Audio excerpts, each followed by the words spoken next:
tarde, segundos anos, vamos retomar as nossas aulas não presenciais. E hoje a gente vai sair um pouco do contexto do Brasil colonial e vamos entrar no contexto internacional. No caso hoje, o que a gente vai abordar vai ser um movimento intelectual que teve grandes repercussões ao longo dos anos, posteriores, assim. Então esse movimento foi chamado de Iluminismo e ele aconteceu basicamente no século XVIII na Europa. O século XVIII é os anos de 1700, né? Esse século foi considerado o século das luzes, né? E por que essa lógica de luz, né? Iluminismo vem do verbo iluminar, né? E esse movimento ele já vem se opondo ao antigo regime, né? O antigo regime, que era um regime baseado completamente na fé, né? Um regime teocêntrico e que não se levava tanto em questão a razão e a ciência, né? Então o iluminismo ele vem se contrapor. Ele traz esse nome de iluminismo por isso. Foi um movimento intelectual, mas também político, que foi desenvolvido por vários pensadores, vários filósofos, né, muitos deles franceses, e esse movimento ele lançou as bases para a noção de progresso e modernidade do capitalismo, né? Então o iluminismo ele foi um movimento que ele se contrapôs ali ao absolutismo, né? O absolutismo era o quê? Era o poder total dos reis, né? Os reis com o poder absoluto, os reis que representavam a vontade divina de governar, né? Então a gente tinha ali na modernidade, nos inícios da modernidade, os estados absolutistas, né? E esses estados absolutistas, eles eram completamente dominados pelo rei, né? E aí os iluministas, os filósofos iluministas, eles vêm questionar, né? Voltando um pouco, o iluminismo ele afirma então a razão como conquista da liberdade. As verdades religiosas, a fé, ela é abalada por essa noção de ciência, né? Então é da fé para a ciência, né? Retomam a filosofia do mundo clássico, né? Da antiguidade clássica, Grécia e Roma. Então eles vão voltar lá em Aristóteles, em Platão, e vão retomar esse conhecimento, vão organizar e sistematizar esse conhecimento e acreditam que é importante a razão, o conhecimento, para levar as sociedades para o progresso, né? Então essa é um pouco da lógica do iluminismo. O iluminismo traz um pensamento cartesiano, que vem de um filósofo chamado René Descartes, que tem a seguinte frase: penso, logo existo. Então não tem uma questão aí de fé, é a razão. Se eu penso, se eu tenho uma capacidade de raciocínio, eu existo, né? Esse é o pensamento cartesiano. Esse método cartesiano, ele vai dar base aí para os fundamentos da ciência moderna, né? Para a física, para química, biologia, várias ciências aí, então, vão se consolidar nesse processo também trazido pelo iluminismo. Então, é sem milagres, é a razão e o experimento, né? Nesse sentido, temos também a presença do Isaac Newton, que foi um grande físico, que ele vai dizer o mundo é regido por leis físicas e não pela vontade divina, né? Então, uma das coisas que a gente tem que colocar aí na cabeça? O iluminismo, ele traz a lógica da razão e da ciência, né? Se contrapondo àquele pensamento medieval de fé, como se a fé explicasse tudo. Agora não. A partir de agora, o iluminismo ele vai influenciar esse movimento intelectual da ciência, né? É o verdadeiro saber científico. Então vamos lá. A burguesia, ela também está vivendo um processo de se contrapor ao antigo regime.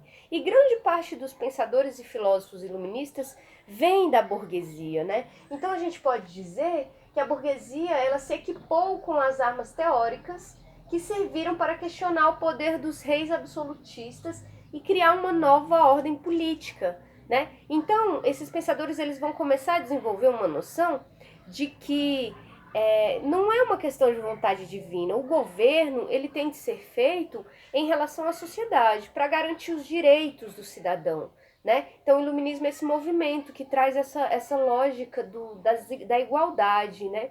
Do direito que cada uma das pessoas tem e tudo mais. Então, os princípios iluministas influenciaram lutas democráticas em várias partes do mundo, né? Lembrando que essas contradições todas que vão surgindo vão gerando uma nova ordem aí para o mundo, né? Vão consolidando a ideia do moderno como o progresso, como a ciência, como a razão, né? Então é essa ordem que vai legitimar a burguesia enquanto a nova classe social do sistema, né? É nesse momento que os reis absolutistas eles vão começando a ser questionados pelo próprio povo, né? É nesse sentido, então, que surge o depostismo esclarecido, né? Que é o seguinte, vários iluministas também têm ali acesso ao iluminismo, né? Vários nobres, desculpa.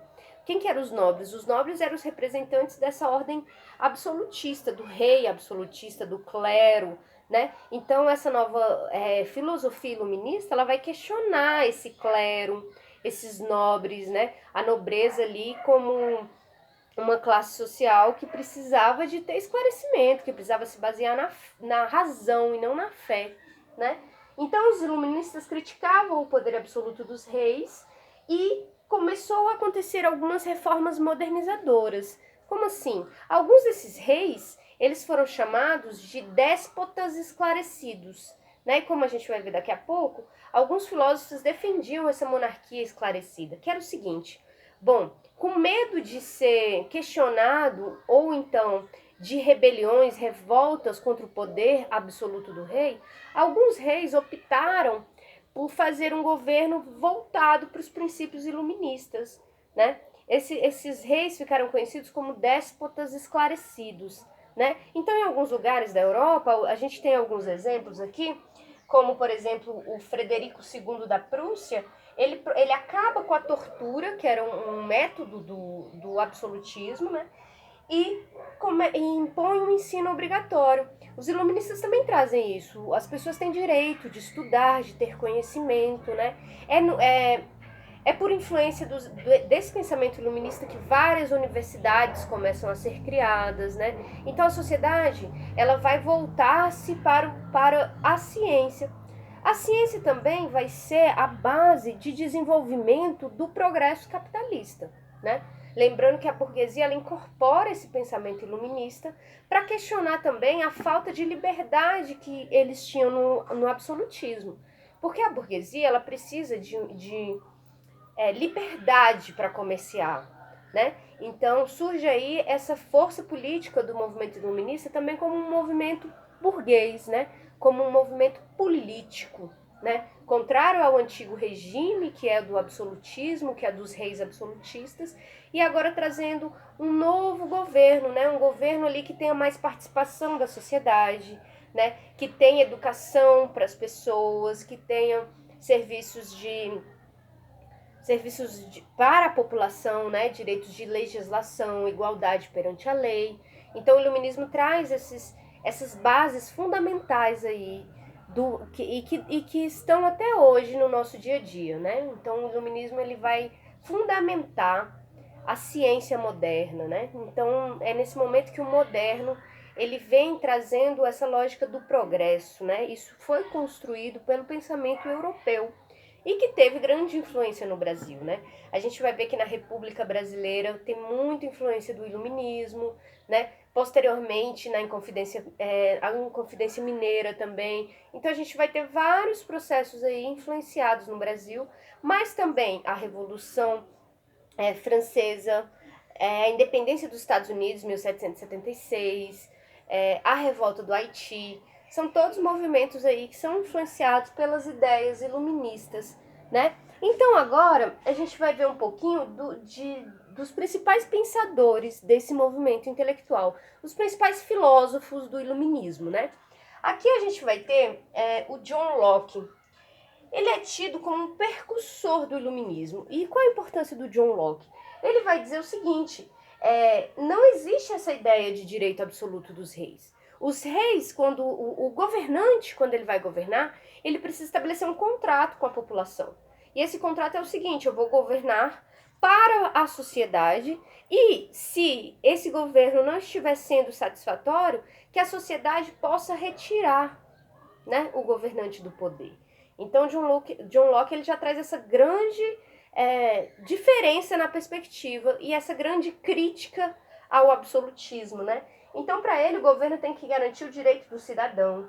Se o governo não cumpre com seu papel no contrato, o povo pode retirá-lo do poder. Então, ele vem falar um pouco da soberania do povo também nas decisões, né? Porque que a gente viu? Que num sistema de monarquia, ainda mais absolutista, o interesse é da família real, dos reis, né? A sociedade não participa de nada, o rei decide tudo e o poder absoluto dele, ponto final. Né? Então, o que esses filósofos iluministas vêm trazer é uma bagagem teórica mesmo, intelectual, que vai orientar essa nova forma, né? Esse novo mundo burguês que vai ser baseado nessas ideias. Né? Aqui, então, a gente traz o Montesquieu. Montesquieu ele critica esse poder centralizado do rei. Né? Olha, então, qual é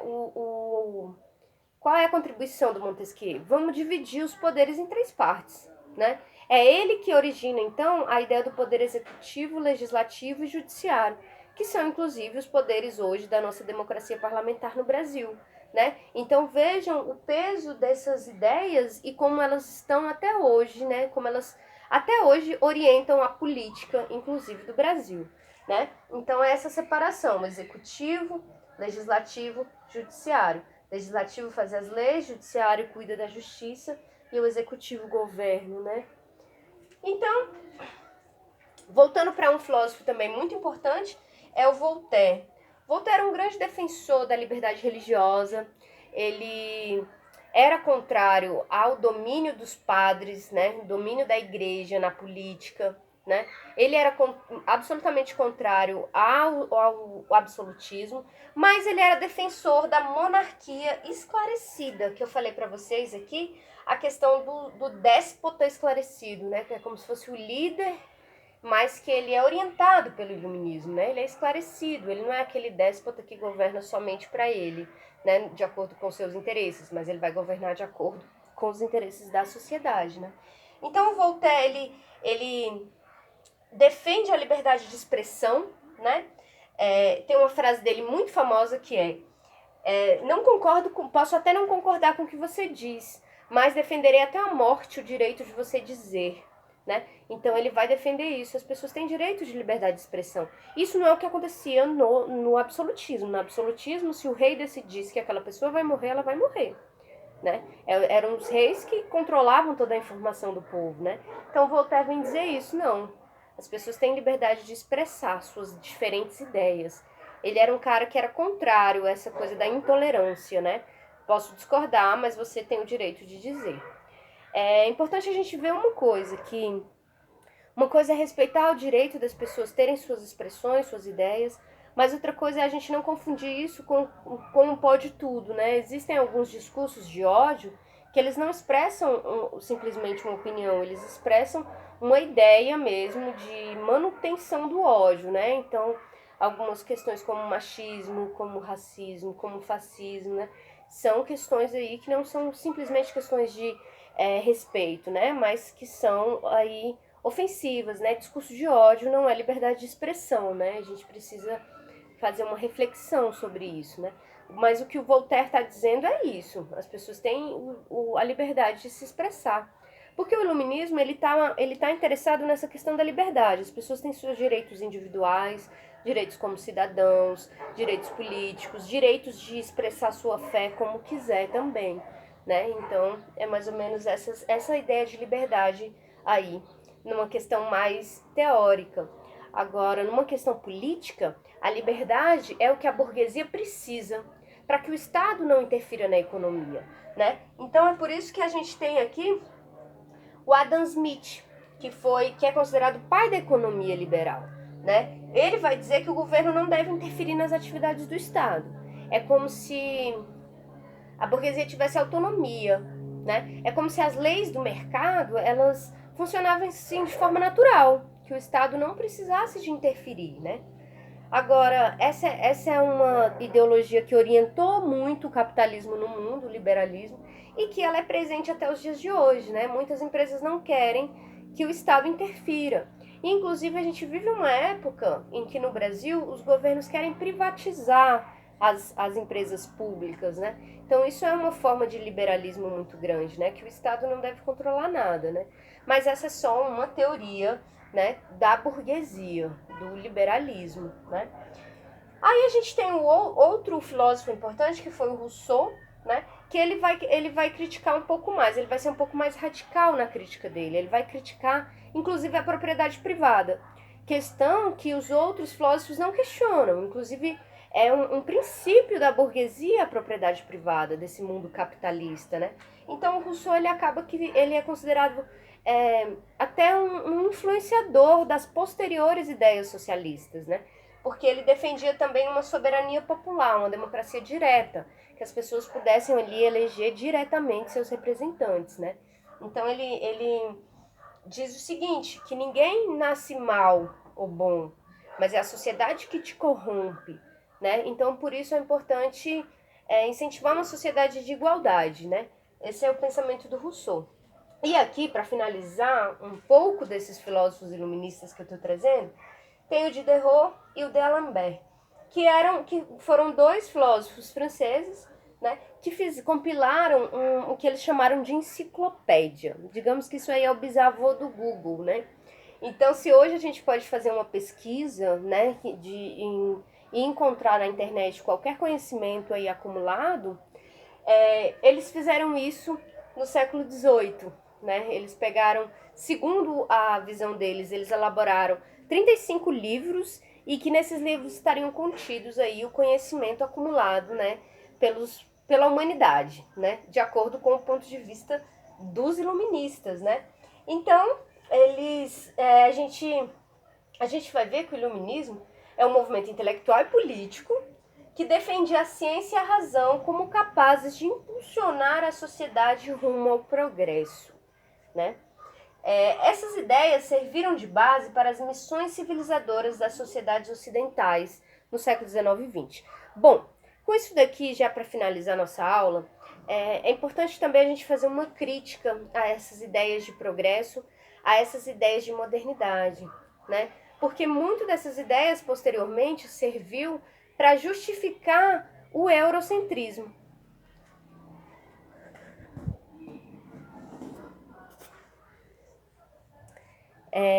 Desculpa, voltando. Essas ideias, então, iluministas, elas também geraram justificativas para a colonização, né? Para a superioridade do povo europeu com relação aos outros povos. Que esses povos iriam levar para as outras sociedades, né, as outras culturas, a sua ideia de civilização, né? Então é nesse sentido aí que a gente tem que fazer uma crítica, porque grande parte desses filósofos iluministas, eles viam os africanos, por exemplo, ou os colonizados, povos colonizados na América, eles viam como inferiores, né? É nesse sentido que a Revolução Francesa, ela influencia o maior movimento na América, né, contra o colonialismo, que foi a revolta do Haiti. Porque quando está acontecendo esse movimento todo que gera a Revolução Francesa, os haitianos colonizados pela França falam: bom, se vocês querem liberdade, igualdade, fraternidade, nós também queremos, né? Então a gente vê que essa releitura do Haiti mostra também pra gente o limite, né? Esses filósofos todos defendiam isso de acordo com o pensamento europeu, né? É claro que esse pensamento ele provocou e influenciou muitos lugares do mundo, né? E aí, então, para finalizar, a noção de moderno como progresso surgiu no momento de expansão do capitalismo. Em geral, a modernização foi um modo de imposição de um modelo econômico dos países ricos sobre as antigas colônias. E os países pobres, afinal, começou a tornar-se moderno, significava reproduzir os padrões europeus. Então, nas antigas colônias e nos países mais pobres, né, imitar os padrões europeus seria o moderno, seria o progresso, né, mas sem passar pelos mesmos processos que eles passaram lá, né. Então, essa ideia hoje ela é questionada, né, essa crítica do iluminismo, desse progresso, dessa razão, dessa ciência, desse mundo de consumir mercadorias, né? hoje é questionado para muitos filósofos, né? Inclusive para o movimento pós-modernista, né? Então a gente viu que essas ideias do iluminismo, elas fundamentaram, né, essa burguesia capitalista que queria também mais liberdade econômica e política, né? Então, por outro lado, nós temos também influência de movimentos emancipatórios, né, do povo, também influenciados pelo iluminismo. Então, para finalizar nossa aula, a gente hoje viu a importância, né, de um movimento surgido no século XVIII que até hoje a gente tem desdobramentos desse movimento. Né? Então, para finalizar é isso. Qualquer dúvida, entre em contato comigo. Fiquem bem e logo mais a gente estará presente de novo.